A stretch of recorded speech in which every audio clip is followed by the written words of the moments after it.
Hello and welcome to the class.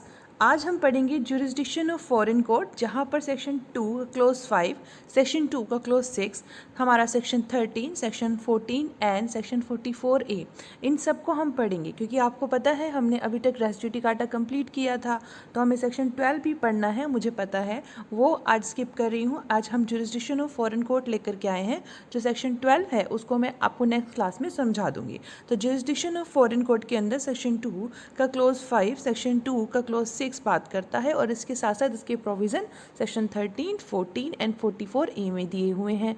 यानी जब हमारे पास एग्जाम में क्वेश्चन आएगा तो हमें सारे के सारे प्रोविज़न्स लिखने होंगे।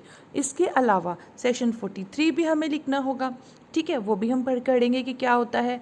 इसके अलावा एक और चीज़ है, वो है इंडियन एविडेंस एक्ट का सेक्शन 86, जो हम इसके साथ रिलेट करते हुए चलेंगे। मैं इसलिए आपको ये सारे प्रोविज़न बता रही हूँ बच्चों, क्योंकि अगर हम जब एग्ज़ाम में लिख कर के आते हैं सारे प्रोविज़न्स एक साथ, तो it makes a difference in respect of the sheets of the other persons. मतलब हमें जो बेनिफिट मिलता है क्वालिटी का, वॉल्यूम का, वो ज़्यादा मिलता है अगर हम इस तरीके से रिलेट करते हुए चलते हैं प्रोविज़न्स को। तो सेक्शन 86 इंडियन एविडेंस एक्ट का यहाँ पर एप्लीकेबल होता है, मैं बताऊँगी कहाँ पर। उससे पहले हम पढ़ते हैं कि जुरिस्डिक्शन ऑफ फॉरेन कोर्ट हमें समझाया कहाँ गया है। बट सबसे पहले आप सबके लिए बहुत इंपॉर्टेंट न्यूज़ है बच्चों। सिर्फ एक 11th डेट बची है, मतलब कल का ही डेट है, जहाँ पर अनअकैडमी पर जो अभी तक सब्सक्रिप्शन के रेट चल रहे हैं, जो प्लस का सब्सक्रिप्शन है उसके जो अभी फीस चल रही है वो आज कल तक ही होगा, उसके बाद 15% हाइक हो जाएगा।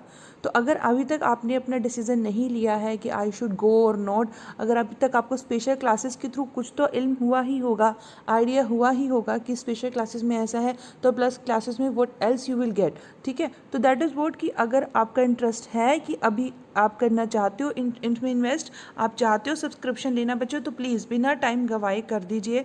बिकॉज़ ये सब्सक्रिप्शन प्लान आपके सामने दिखाई दे रहे हैं, ये फिर अभी जो है थोड़े दिन में ये इंक्रीज़ हो जाएंगे। थोड़े दिन में क्या, बस कल का दिन ही बचा, मतलब 11th बचा, 12 से इट विल बी इंक्रीमेंटेड। तो आप उससे पहले इस चीज़ को आप अवेल कर लीजिए। If you want to go for 12 months, आपको इतना पे करना पड़ता है 27,500, जिसमें आपको 2,292 पर मंथ का पड़ जाता है। और if you go for 24 months, आपको इतना पे करना है। और बहुत अच्छे जुडिशरी बैच चल रहे हैं, 5 मई से शुरू हुए हैं, 15 जून से और भी अच्छे आने वाले हैं। अनिल खन्ना सर हैं जो कि लॉ अकेडमी है उनकी, चंडीगढ़ में बहुत फेमस है, वो सर आपके साथ आने वाले हैं 15 जून से अपने बैचेस लेके प्लस क्लासेस में लेके आएंगे। तो अगर आप इसमें से कुछ भी अवेल करना चाहते हो, जो भी प्लान आप लेना चाहते हो, तो कल का डेट है बच्चों, वो प्लीज़ आप अवेल कर लीजिए अगर इंटरेस्टेड हो। अदरवाइज स्पेशल क्लास तो चल रही है। और इसके ऊपर भी आपको मैं बार बार एक ही चीज़ बताती हूँ कि अर्चना कोड अगर आप लगा देंगे then you will get additional 10% off. तो अगर आप ये वाला कोड यूज़ कर देते हो तो आपको 10% ऑफ और मिल जाता है। इसके साथ साथ आपको और भी एडवांटेजेस होते हैं जब आप प्लस कोर्स में जाते हो, जैसे 1-to-1 बेसिस पे आपकी प्रॉब्लम सॉल्व होती है, कवरेज तो सिलेबस का रहता ही है, हर चीज़ को समझाया जाता है।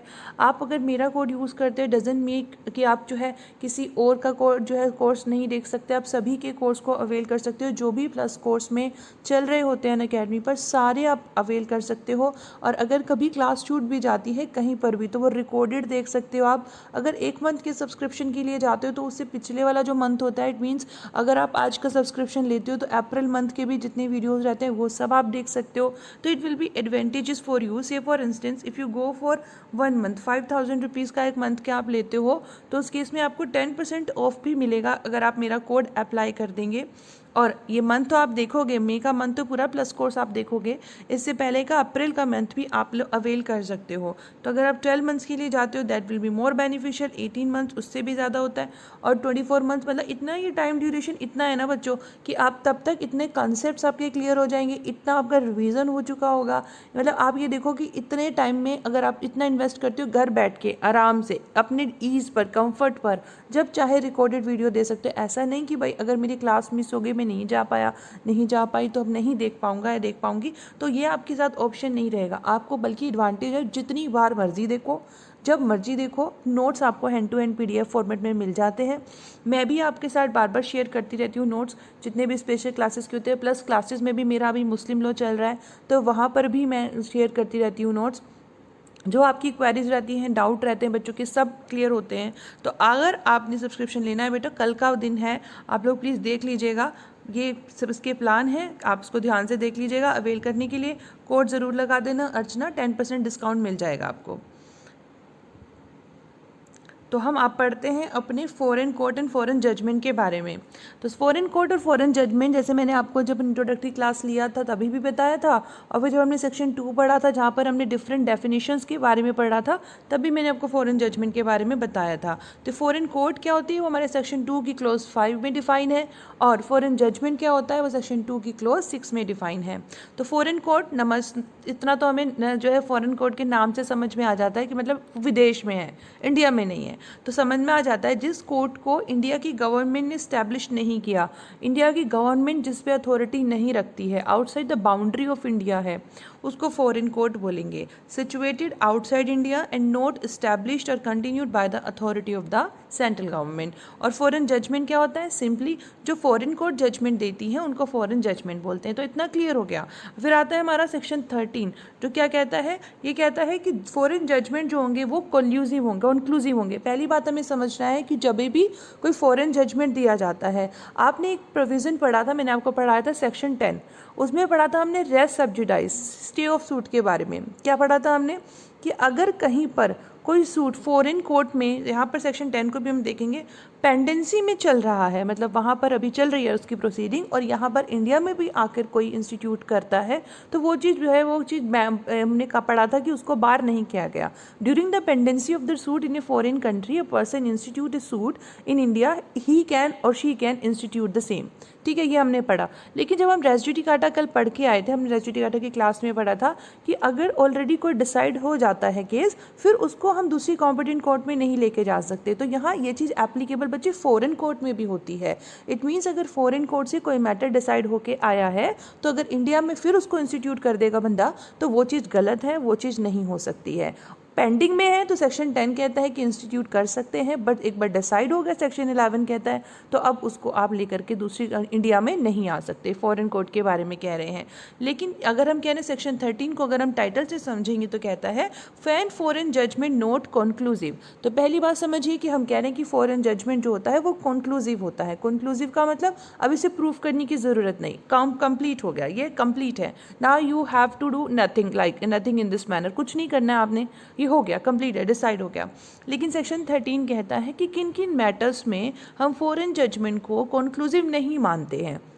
जनरली हम यही मानते हैं कि फॉरेन जजमेंट जो हो गया कॉन्क्लूसिव है। अगर एक कॉम्पिटेंट कोर्ट है जो कि कॉम्पिटेंसी रखती थी मैटर को डिसाइड करने के लिए, उसने जो है मैटर डिसाइड किया, तो हम मानेंगे कि अब ये कॉन्क्लूसिव हो गया, अब इसको आप इंडिया में लेके नहीं आ सकते हो।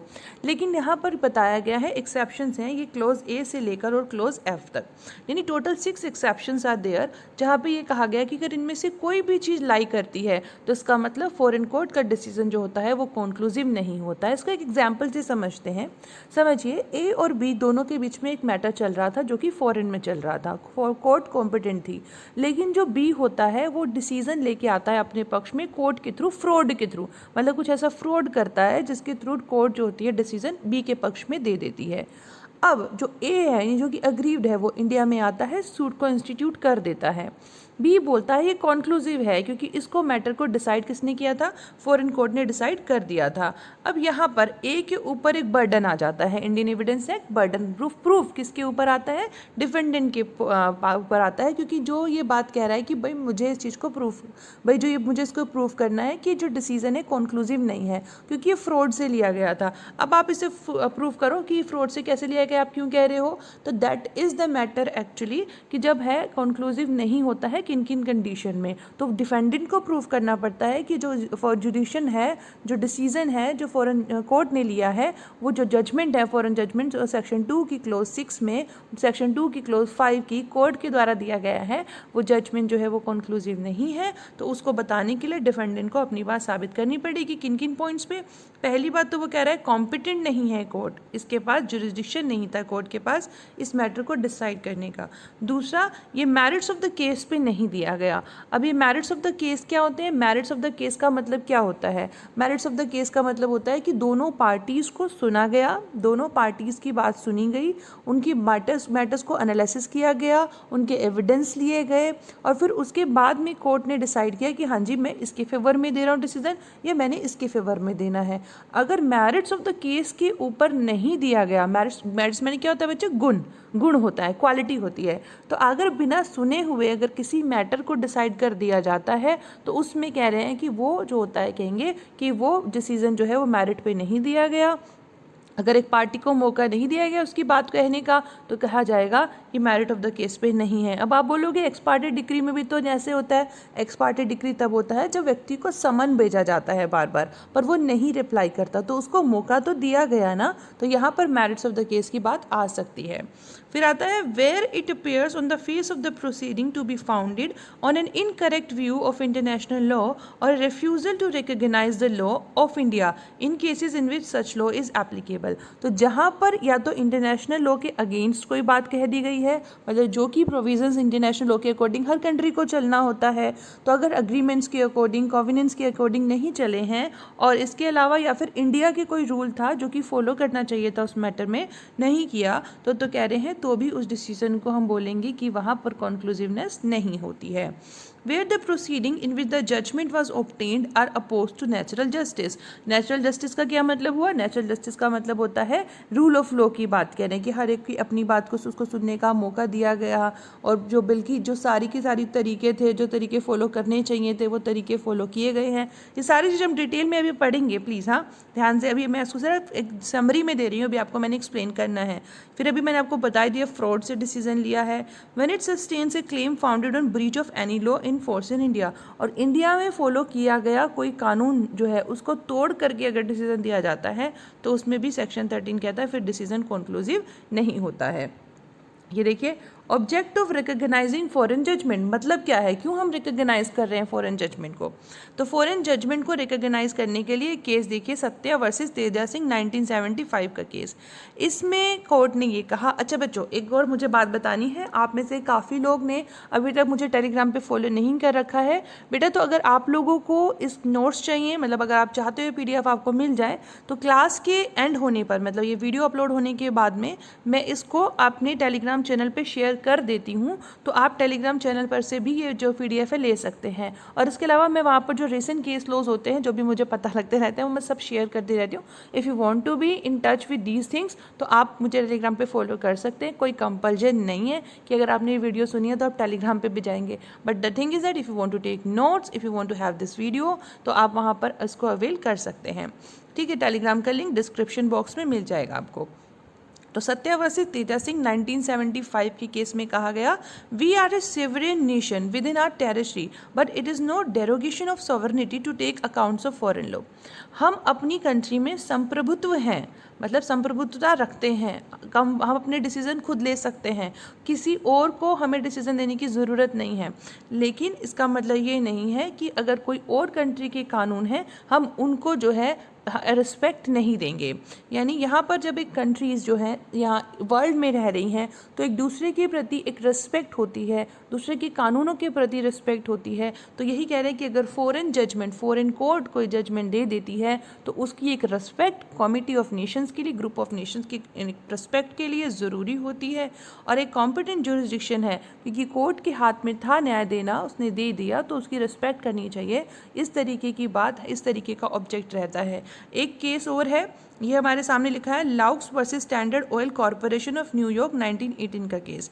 इसमें बहुत ही एमिनेंट ज्यूरिस्ट कार्डोजो जे ने कहा, we are not provincial as to say that every solution of the problem is wrong because we deal with it otherwise at home. मतलब अगर हमारे घर में कोई चीज़ डिसाइड नहीं हो रही है, बाहर डिसाइड हो रही है, इसका मतलब अगर हमारी कंट्री में कोई मैटर डिसाइड नहीं हुआ, बाहर डिसाइड हुआ, तो हम ये समझ लें कि हाँ जी ये तो गलत होगा। ये बात कह रहे हैं कि गलत है। Therefore, we shall not brush aside foreign judicial process unless doing so would violate some fundamental principle of good morals and some deep-rooted traditions of commonweal। कहने का मतलब यह है कि अगर आपको लगता है जो डिसीज़न बाहर से आए हैं, बाहर की कोर्ट ने दिए हैं, वो वॉयलेशन में नहीं है, वो कुछ वॉयलेट नहीं करते fundamental principle of good morals के, मतलब जस्टिस के अकॉर्डिंग है, न्याय के अकॉर्डिंग है, तो आप उन्हें रिजेक्ट नहीं कर सकते और ना ही करना चाहिए, रिस्पेक्ट करनी चाहिए। That is what object of recognising foreign judgment. और जुरिस्डिक्शन हमारा कौन सी डेट में पता चलेगा? Date to decide the jurisdiction. हम भाई किस डेट से हम जुरिस्डिक्शन को डिसाइड हुआ मानेंगे? जिस दिन जो है केस जो है इंस्टीट्यूट हुआ। फिर आता है कॉन्क्लूसिवनेस ऑफ फॉरेन जजमेंट और binding nature of foreign judgment. तो क्या क्या मैंने आपको बताया कि कॉन्क्लूसिवनेस है, जब ये एक फॉरेन जजमेंट जो है एक फॉरेन कोर्ट के द्वारा दिया जाता है तो उसको हम मानते हैं कि वो बाइंडिंग है, कॉन्क्लूसिव है, अब कुछ नहीं हो सकता। लेकिन उसमें क्या कह रहे हैं, उसमें क्या है, कुछ उसमें लाइक एक्सेप्शंस हैं। मैंने बताया आपको 6 एक्सेप्शंस हैं। तो अभी हम पढ़ेंगे, यहाँ पर शुरुआत करते हैं। फॉरेन जजमेंट नोट बाइंडिंग, जब फॉरेन जजमेंट बाइंडिंग नहीं होता है, कब नहीं होता है? Number 1, court of competent jurisdiction. अगर कोर्ट जो थी वो कॉम्पिटेंट जुरिस्डिक्शन की नहीं थी, अगर उस कोर्ट के पास उस मैटर को डिसाइड करने का अगर अधिकार नहीं था, तो वो डिसीजन वैलिड नहीं होगा बल्कि नल एंड वॉइड होगा। इसीलिए एक डिसीजन जो कि कोर्ट दे रही है, जिसको हम कह रहे हैं फॉरेन कोर्ट है, वो दे रही है, उसके लिए उसका कॉम्पिटेंट होना ज़रूरी है। कॉम्पिटेंट होना किस लिए ज़रूरी है? Under the law of state in which it has been constituted. जिस कानून के अंदर वो काम कर रही है उस कानून में उसकी पास कॉम्पिटेंसी होनी ज़रूरी है और उसने उस मैटर को डिसाइड कर दिया हो डायरेक्टली, तो उसे माना जाएगा court of competent jurisdiction. Judgment not on merits. तो मैरिट्स का मतलब यहाँ पर मैंने आपको बता दिया कि दोनों पार्टी को सुनने का मौका दिया गया, टाइम दिया गया, दोनों की बात की सुनवाई की गई, मैटर को फाइनली एडजुडिकेट कर दिया गया, कोई प्रॉब्लम नहीं रही, दोनों को पूरा मौका दिया गया और मौके देने के बाद में, एविडेंस देखने के बाद में तब डिसाइड किया। That is what judgment on merits. और अगर ऐसा नहीं है तो that is what judgment not on merits. Decision of foreign judgment must be on merits of the case to operate as res judicata between the parties. The courts in India have the right to examine a foreign judgment to check whether it has been given on merits or not. Merit means to check whether the judgment has been formally passed as a matter of course or by way of penalty for any conduct of the defendant. तो अगर कोई penalty के base पे कोई judgement दिया गया है, that will not be considered as merit. Merit पे डिसीजन नहीं माना जाएगा। Judgment founded on an incorrect view of international law. अगर इंटरनेशनल लॉ के अगेंस्ट जा कर के कोई जजमेंट दिया गया है तो उसको क्या कह रहे हैं, उसको भी हम कहेंगे कि वो बाइंडिंग नहीं होगा। अगर कहें अगेंस्ट जाकर दिया तो बाइंडिंग है ही नहीं, और अगर इंटरनेशनल लॉ कहता कुछ होता और उसका मतलब कुछ और निकाल करके जजमेंट दिया गया है तो वो भी कह रहे हैं कि कॉन्क्लूसिव नहीं होगा। जैसे कि अगर हम कह रहे हैं कि सूट है वो इंग्लैंड में इंस्टीट्यूट होता है, समझिएगा बात को, एग्जाम्पल है ये, इलस्ट्रेशन है। एक सूट जो है वो इंस्टीट्यूट होता है इंग्लैंड में, किस बेसिस में? एक कॉन्ट्रैक्ट के बेस पे जो कि इंडिया में हुआ था। समझिए कॉन्ट्रैक्ट कहाँ हुआ? इंडिया में। जहाँ कोर्ट कहाँ पे चली गई, मतलब डिसीजन कहाँ लेने चले गए व्यक्ति? चले गए इंग्लैंड में। तो हमें अच्छे से पता है कि ये जो कानून है इंडियन कॉन्ट्रैक्ट एक्ट वो लेक्स लोसी है, तो जहाँ पर कॉन्ट्रैक्ट हुआ है वहीं का कानून चलना है। तो जब इंडिया में कॉन्ट्रैक्ट हुआ था तो कानून कहाँ चलेगा? कोर्ट कौन संज्ञान लेंगी, कॉग्निजेंस लेंगी? इंडिया की। चले गए कहाँ? इंग्लैंड। तो कह रहे हैं कि वो जो चीज़ है judgment founded on an incorrect view of international law के ऊपर ये बेस्ड है, तो इस चीज़ को हम यहाँ पर नहीं लेंगे, इसका संज्ञान कोर्ट नहीं ले सकती। और अगर वहाँ पर कोर्ट जो है इंग्लैंड की कोर्ट डिसीजन दे देती हैं तो उस डिसीजन को हम कॉन्क्लूसिव नहीं मानेंगे क्योंकि कॉन्ट्रैक्ट इंडिया में हुआ था। क्लियर होगा सभी को ये बात। फिर आता है judgment oppose to natural justice. तो हमारी क्लोज डी जो है 13 की, वो नेचुरल जस्टिस के बारे में कहता है कि भाई इसमें इरेगुलरिटीज़ नहीं होनी चाहिए। इरेगुलरिटीज़ का मतलब होता है कि कुछ भी ऐसा नहीं होना चाहिए जिसकी वजह से जो हमारा ट्रायल है वो विटिएट हो जाए। इसका मतलब हुआ प्रिंसिपल ऑफ नेचुरल जस्टिस के अगेंस्ट नहीं होना चाहिए, जो है प्रोसीजर के अगेंस्ट नहीं होना चाहिए, जो कि रेपग्नेंस है नेचुरल जस्टिस में। नेचुरल जस्टिस के खिलाफ नहीं कोई भी प्रोसीजर जा कर के हमने लिया है, इस तरीके की प्रोसीडिंग्स नहीं होनी चाहिए, इरेगुलरिटीज़ ऐसी नहीं होनी चाहिए। इसका मतलब अगर कोई जजमेंट डिफेंडेंट को बिना नोटिस दिए हो जाता है, उसको रीजनेबल अपॉर्चुनिटी दिए बिना हो जाता है, मतलब उसकी बात सुने बिना हो जाता है, और अगर हमने उसको समन भी भेज दिया, से फॉर इंस्टेंस वो रहता अगर तमिलनाडु में है और हम दिल्ली में रहते हैं, और अगर अभी कोरोना काल चल रहा है और और हमने उसे कोई नोटिस दे दिया है, तो उस चीज़ में अगर हमने ये नहीं देखा, कंसीडर किया कि वो कितने दिनों में आ सकता है, और हमने उसे कह दिया भाई कल ही आपने आना है, और वो नहीं आ पाएगा बिकॉज सर्टेन प्रॉब्लम्स हैं, यू नो एवर नो किसके साथ क्या प्रॉब्लम चल रही है, तो that is what against the natural justice. तो कह रहे हैं कि अगर प्रॉपर टाइम रहना चाहिए व्यक्ति की सुनवाई के लिए डिफेंडेंट के पास, तो पूरी प्रोसीडिंग्स में कोई इरेगुलरिटी नहीं होनी चाहिए, उसको बोला है नेचुरल जस्टिस। तो अगर ऐसा नहीं होता तो that will be against natural justice and the foreign judgment will not be binding. फिर होता है फ्रॉड। फ्रॉड तो समझ में आ ही रहा है कि भाई किसी को धोखा देके, अब ये फ्रॉड हमारे फ्रॉडलेंटली का जो सेक्शन आईपीसी में हमारे फ्रॉडलेंटली डिफाइन हुआ है, और अगर हम इंडियन कॉन्ट्रैक्ट एक्ट में जाते हैं तो वो भी सेक्शन 17 बताता है फ्रॉड के बारे में। तो किसी भी तरीके के फ्रॉड को लेकर के अगर कोई व्यक्ति जो डिसीजन ले लेता है फिर वो भी बाइंडिंग नहीं होता है। It is null and void in the eye of law and can be challenged in appeal, revision और even in collateral proceedings। मतलब एक साथ प्रोसीडिंग्स लगा करके भी उसको चैलेंज कर दिया जा सकता है। और जो फॉरेन जजमेंट ऑब्टेन किया जाता है फ्रॉड में, वो रेस जुडिकाटा की तरह काम नहीं करता। लास्ट है judgment founded on a breach of law in force in India. तो अगर कोई भी ऐसा आप काम लेके आते हो जो कि इंडिया के मतलब अगेंस्ट चला जाता है, इंडिया के अगेंस्ट का मतलब कि इंडिया के कानूनों के अगेंस्ट अगर कोई डिसीजन लेके आते हैं, तो उसमें क्या कह रहे हैं, उसमें भी क्या हो जाएगा, उसको भी अलाउड नहीं किया जाएगा। जैसे केस है संजय अंगद चड्ढा वर्सेस दीपा संजय चड्ढा का। इस केस में कॉम्पिटेंट कोर्ट थी लंदन में जिसने एक कंसेंट ऑर्डर पास किया regarding the custody of child, ठीक है। और ये जो ऑर्डर उन्होंने पास किया था मेरिट ऑफ द केस में था, दोनों पार्टीज़ की प्रेजेंस में। ये बात में हेल्ड हुआ कि जो ऑर्डर पास किया है लंदन कोर्ट ने वो violate of any law force India में नहीं था, इसीलिए कह रहे हैं ये जो ऑर्डर है वो फॉरेन जजमेंट माना जाएगा और ये बाइंडिंग होगा दोनों पार्टीज़ में। सिंपल है, संजय अंगद चड्ढा वर्सेस दीपा संजय चड्ढा में सारी रिक्विजिट पूरी हो गई। पहली बात कॉम्पिटेंट कोर्ट थी, दूसरी बात उन्होंने एक ऐसा ऑर्डर पास किया जिसके लिए वो मेरिट पे उन्होंने केस को डिसाइड किया दोनों पार्टीज़ को ध्यान में रख के, और जो इसीलिए कह रहे हैं कि जो उन्होंने ऑर्डर पास किया क्योंकि वो कॉम्पिटेंट थी, वो अगेंस्ट इंडियन लॉ नहीं था, तो सारी की सारी रिक्विजिट पूरी हो गई, तो इसीलिए इसको मान लिया गया कि फॉरेन जजमेंट बाइंडिंग होगा। समझ में आ गया? इसमें सारी चीज़ें हैं कि कॉम्पिटेंट कोर्ट है और मेरिट्स के बेस पे है, not violative of any law in India है, तो इसीलिए इसको कॉम्पिटेंट माना गया। फॉरेन जजमेंट फॉरेन जो कोर्ट है उसने दिया, उसको बाइंडिंग मान लिया गया। ऐसा ही केस हो रहा है नरसिम्हा राव वर्सेस वेंकटा लक्ष्मी का केस। अभी मैं आपको उसके बारे में बताऊंगी उस केस में क्या हुआ था, आई विल टेल यू, अभी बताती हूँ। Judgment founded on a breach of any law force in India. तो अगर कोई भी ऐसा जजमेंट बनाया जाता है जो कि इंडिया के कानून के अगेंस्ट है, ब्रीच करता हुआ है, तो उसको क्या कह रहे हैं, वो अगेंस्ट पब्लिक पॉलिसी हो जाएगा, इंडिया के अगेंस्ट हो जाएगा, दोनों चीज़ों में हो जाएगा, पब्लिक पॉलिसी के अगेंस्ट भी और इंडिया फोर्स के मतलब कोई लॉ है जो इंडिया में फोर्स है, दोनों के अगेंस्ट जाता है। तो फिर वो कह रहे हैं वो जजमेंट जो हो जाएगा कैसा हो जाएगा, उस जजमेंट को बाइंडिंग नहीं माना। अब आता है सेशन 14 जो कहता है presumption as to foreign judgment. Session 14 क्या कहता है, presumption as to foreign judgment. इसमें कह रहे हैं कि कोर्ट प्रिज्यूम करेगी अगर कोई पार्टी जो होती है अगर वो ले आती है किसी भी तरीके की certified copy of foreign judgment, तो कोर्ट ये प्रिज्यूम कर लेते हैं कि ये जो डिसीजन दिया गया ये कॉम्पिटेंट कोर्ट के द्वारा दिया गया। एग्जाम्पल से समझते हैं, ए और बी दो लोग हैं, एक फॉरेन में जाके से फॉर इंस्टेंस इंग्लैंड में जाके एक डिसीजन लेके आ जाते हैं। डिसीजन होता है ए के फेवर में, अग्रीव होता है बी, इंडिया में आके फिर से केस इंस्टीट्यूट कर देता है। अब ये जो ए होता है ये कोर्ट में सेक्शन 14 हमारे यहाँ पर जाके दिखाता है कि भाई ये कॉपी है, ये जजमेंट की सर्टिफाइड कॉपी है, इसमें आप इसको देख लीजिए, आपको पता लग जाएगा हाँ जी फॉरेन कोर्ट ने डिसीजन दिया है, कॉम्पिटेंट कोर्ट ने डिसीजन दिया है। अब कोर्ट यहाँ पर सेक्शन 14 में प्रिजम्पशन ले लेंगी, हाँ ये जजमेंट, अब डॉक्यूमेंट सर्टिफाइड इसने दिखा दिए। अभी सर्टिफाइड डॉक्यूमेंट कहाँ है, देखो यहाँ पे आता है इंडियन एविडेंस एक्ट का सेक्शन 86, बिल्कुल इसके साथ लिख के आना, जहाँ पर यही कह रहे हैं certified copy of documents latte foreign court की, तो ये प्रूव करना पड़ेगा इसको। सेक्शन 86 के अकॉर्डिंग लेके आएगा और दिखा देगा।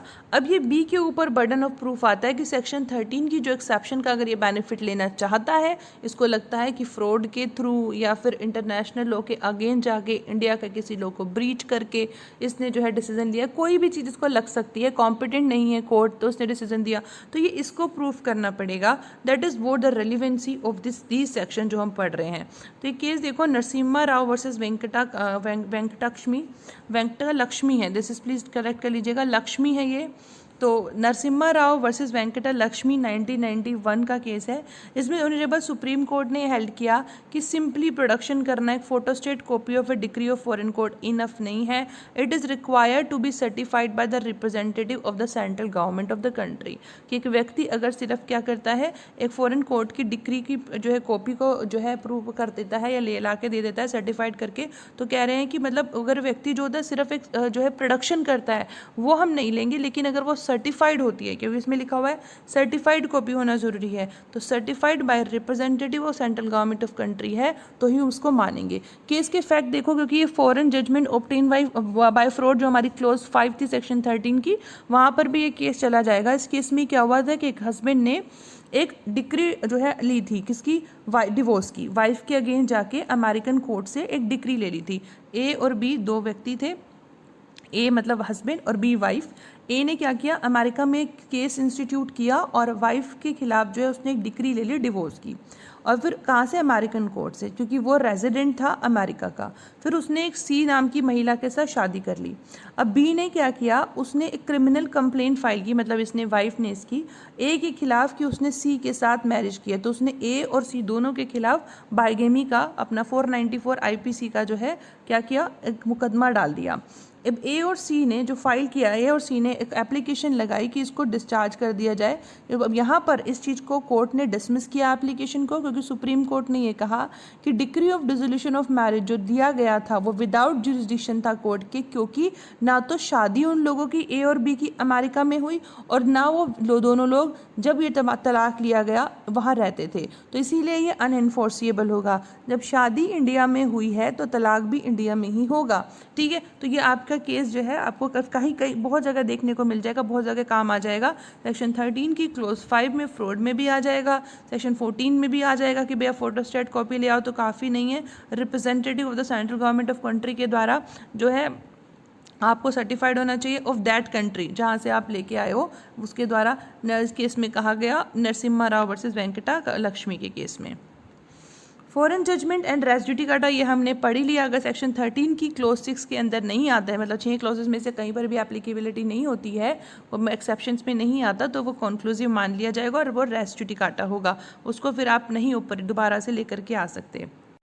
तो अगर कभी ऐसा होता है कि कोई अपील फॉरेन कोर्ट में पेंडेंसी में चल रही है, तो वो एक फॉरेन जजमेंट को कह रहे हैं कि वो फॉरेन जजमेंट को बार नहीं करेगी। Though if a suit on a foreign judgment is dismiss, no application will lie thereafter to execute the judgment. अगर फॉरेन जजमेंट का जो सूट है उसको डिसमिस कर दिया गया तो फिर उसकी कोई एप्लीकेशन नहीं बनाई जाएगी कि उसको एग्जीक्यूट कराया जाए, कोई मतलब ही नहीं बैठता। A foreign judgment may be enforced by suit in India but it is not to be support that Indian courts are bound in all cases to take cognizance of a suit and they may refuse to entertain it on the grounds of convenience. ऐसा नहीं है कि भाई अगर कोई enforce हो गया suit India में और फॉरेन जजमेंट जो है वो इन कह रहे हैं अगर के भी आया है, a foreign judgment may be enforce by suit in India but it is not to be suppose that Indian court जो है वो उसका जो है उनको उसको देखेंगे। भाई अगर एक व्यक्ति एक फॉरेन जजमेंट को है दोबारा से यहाँ लाना चाहता है तो ये नहीं है कि वो हमेशा जो है उनके ऊपर बाउंडेशन नहीं है कि वो उसको देखेंगे ही।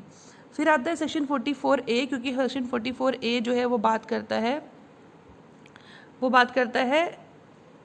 44A देखिए, सेक्शन 44A जो है बात करता है execution of decrease passed by courts in reciprocating territory.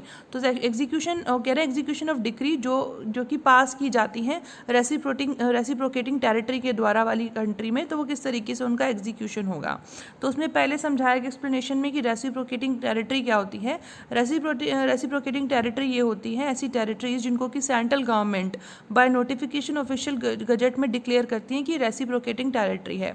अब रेसिप्रोकेटिंग टेरिटरी का मतलब ये होता है कि भाई आप हमारी बातों को मानेंगे, हम आपकी द्वारा। रेसिप्रोकल का मतलब होता है एक दूसरे को देना, तो दैट इज व्हाट कि अगर आप हमारी बातों को मानेंगे और हम आपकी बातों को मानेंगे, उनको बोलते हैं रेसिप्रोकेटिंग टेरिटरी। आप रेसिप्रोकेटिंग में कोर्ट होती हैं जो भी मतलब एक दूसरे की कोर्ट को बातों को मानते हैं, दैट इज रेसिप्रोकेटिंग टेरिटरी। तो गवर्नमेंट ऑफिशियल नोटिफिकेशन के थ्रू वो निकाल सकती है कि कौन रेसिप्रोकेटिंग टेरिटरी में आते हैं। फिर आता है सुपीरियर कोड भी इसमें हम पढ़ेंगे। तो superior court with reference to any such territory mean such court as may be specified in the said notification, तो जिसको सुपीरियर कोड नोटिफिकेशन में मान लेंगे। और decree with reference to superior court ये कहता है कि कोई भी डिग्री या कोई भी जजमेंट जो कि उस कोड के अंदर बनाया जाता है, जिसको हमने कहा है superior court, which a sum of money is payable not being a sum payable in respect of taxes or other charges of a like nature or in respect of a fine or other penalty, but shall in no case include an arbitration award even if such an award is enforceable as decree or judgment। तो decree और judgement में money की decree तो बता रहे हैं, लेकिन अगर कोई टैक्स है, कोई चार्जेस है, मतलब जैसे कोई फाइन है, कोई पेनल्टी है, कोई आर्बिट्रेशन अवार्ड है, तो वो सारी चीज़ें डिक्री में नहीं आती हैं। इस चीज़ को ध्यान रखिएगा। तो execution of decrease passed by court in reciprocating territory में हो सकता है जब भी सर्टिफाइड कॉपी एक डिक्री की आती है कि कहाँ पर of any the superior courts of any reciprocating territory जैसे has been filed in a district court, the decree may be executed in India as if it had been passed by the district court. तो अगर कभी reciprocating territory की किसी court के द्वारा, superior court के द्वारा कोई डिक्री पास करके किसी इंडिया की डिस्ट्रिक्ट कोर्ट में आती कि यहाँ पर एग्जीक्यूट करा दीजिए, तो कह रहे हैं कि एग्जीक्यूट कराएगी कोर्ट इसी तरीके से जैसे कि वो खुद उन्होंने पास की हो। Together with the certified copy of the decree shall be filed with a certificate from such superior court stating the extent, if any, to which the decree has been satisfied or adjusted, and such certificate shall for the purposes of proceedings under this section be conclusive proof of the extent of such satisfaction or adjustment। अभी हम पहले भी पढ़ के आए हैं कि उनका सर्टिफाइड होना ज़रूरी है। इसी तरीके से जो भी कोई एग्जीक्यूशन के लिए आई है डिक्री, तो उसको भी जो है सर्टिफाइड होना ज़रूरी है। फिर आगे जो हमारा सबसेक्शन 3 इसमें कहता है, प्रोविज़न जो है सेक्शन 17 के, shall as from the filing of the certified copy of decree apply to the proceedings of a district court executing a decree under this section, and the district court shall refuse execution of any such decree if it is shown to the satisfaction of court that the decree falls within any of the exception A to F of section 13। जो अभी तक हमने सब पढ़ा कि जो आप एक डिक्री एग्जीक्यूशन के लिए आई, डिक्री पास करी फॉरेन जज को कोर्ट ने, फॉरेन कोर्ट हमने 2-5 में पढ़ी, फॉरेन जजमेंट 2-6 में पढ़ा, वहाँ से डिक्री आ गया। डिक्री किसका आया? जो कि हमें पता है कॉन्क्लूसिव प्रूफ है। अब वो उसकी एग्जीक्यूशन प्रोसीडिंग के लिए आ गया, तो सेक्शन 44 में आ गया, 44A में आ गया, 3 साल के अंदर अंदर हो जानी चाहिए एग्जीक्यूशन प्रोसीडिंग। अब लिमिटेशन पीरियड में हमने पढ़ लिया ये बात भी। अब फिर उसमें क्या कह रहे हैं? उसमें कह रहे हैं कि उसके लिए सर्टिफाइड कॉपी आना चाहिए उस कोर्ट से जिसने कि उसे पास किया है। और फिर उसके बाद अगर 13 के क्लोजेस जो हमने एक्सेप्शन पढ़े उसमें नहीं आता, तो फिर वो डिक्री को एग्जीक्यूट कोर्ट करा देगी। कौन सी कोर्ट? डिस्ट्रिक्ट कोर्ट की यहाँ पे बात हुई। किस कोर्ट की? टेरिटोरियल कोर्ट की। तो ये हमने पढ़ा है, ठीक है। ये देखो, ये लिस्ट है, मैंने इसीलिए अभी तब इसको स्किप किया था। The list of reciprocating territory as per the provision of section 44A of the CPC. United Kingdom, Singapore, Bangladesh, UAE, Malaysia, Trinidad, Tobago, New Zealand, Cook Island and the Trust Territory of Western Samoa, Hong Kong, Papua New Guinea, Fiji, Aden। तो इसमें यहाँ पर देखो एक case था Moloji Narsingh Rao versus Shankar Saran. Supreme court ने held किया कि फॉरेन जजमेंट जो अराइज नहीं होता एक सुपीरियर कोर्ट के द्वारा, कौन सी सुपीरियर कोर्ट? रेसिप्रोकेटिंग टेरिटरी वाला, उसको एग्जीक्यूट इंडिया में नहीं किया जा सकता है। इसके अलावा ये भी उन्होंने कहा कि fresh suit will have to be file in India on the basis of foreign judgment, उसके बेस पे उन्हें फॉरेन जजमेंट पास करना होगा। Therefore under section 44 of CPC, decree और judgment of any superior court of any reciprocating territory are executable as decree or judgment passed by domestic court. The judgment once declared will be executed in accordance with the section 51 of the code। हमारे 51 के according फिर उसको execute किया जाएगा, ठीक है। और जो कोड होगी वो बाकी मेजर्स भी ऑर्डर कर सकते हैं, जैसे attachment, sale of property, attachment without sale. In some cases वो अरेस्ट भी कर सकती है अगर इन नीडेड होगा टू इन्फोर्स करने के लिए डिक्री को। ये आपको मैंने बता ही दिया। लिमिटेशन पीरियड कितना है? तो जो लिमिटेशन पीरियड होगा हमने बता दिया उसको कि वो 3 साल का होगा। 12 years होगा for execution of any decree commencing from the date when the decree becomes enforceable or where the decree direct any payment of money or the delivery of any property to be made at a certain date when default in making the payment of or delivery in respect of which execution is sought. Judgment obtain from a non reciprocating territory can be enforced by filing a new suit in Indian court by which a limitation period of 3 years has been specified commencing from the date of the said judgment passed by foreign court। ठीक है, अगर property से related है तो वो 12 years की बात हो रही है, और नहीं तो 3 साल के अंदर अंदर आपने जो है उसको कह देना है कि भाई हमने जो है इसको डिसीजन को हम चैलेंज कर रहे हैं। 14 हमने पढ़ ही लिया है कि 14 में क्या होता है, in document purporting to be certified copy of foreign judgment, that such judgment was pronounced by a court of competent jurisdiction unless the contrary appears on the record, but such presumption may be displaced by proving want of jurisdiction। अगर jurisdiction नहीं था ऐसा कह के हम उसको presume कर सकते हैं। सेक्शन 43 क्या कह रहा है, execution of decrees passed by civil courts in places to which the court does not extend। तो अगर जहाँ पर सिविल कोर्ट कह रहे हैं, ऐसी सिविल कोर्ट्स हैं जहाँ पर ये कोर्ट जो है जो हमारा CPC है वो एक्सटेंड नहीं करता है, तो ऐसी कोर्ट के डिसीजन का एग्जीक्यूशन किस तरीके से होगा, डिक्रीज का एग्जीक्यूशन किस तरीके से होगा। तो कह रहे हैं वो इस तरीके से होगा जैसे कि be executed in the manner herein provided within the jurisdiction of any court in the territory to which the court extends। जैसे कि हमारे यहाँ पे होता बिल्कुल इस तरीके से होता, और फॉरेन कोर्ट के लिए 44 और 44A हो गया। Thank you so much for listening, thanks a lot, keep learning and keep smiling.